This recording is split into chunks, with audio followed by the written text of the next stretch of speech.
Hello guys, কি অবস্থা তোমাদের? আজকে ইফতারিতে ডালের বড়া বানাবো।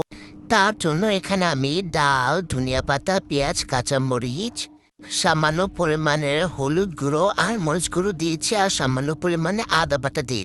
এখানে আমার সবগুলো মিক্স করা হয়ে গেছে। এখন পেঁয়াজগুলো ভেজে নিব।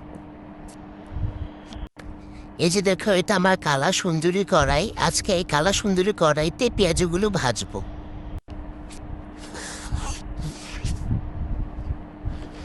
পেঁয়াজগুলো মুচমুচে করে ভাজবো। এখন পেঁয়াজগুলো উল্টে দিব।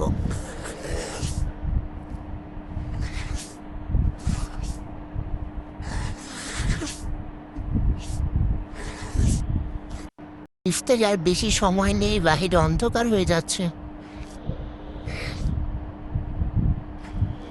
এই যে দেখো, আর পেঁয়াজও ভাজা শেষ হয়ে গেছে। এখানে আরো বেগুনি ভেজেছি, আলুর চপ ভেজেছি।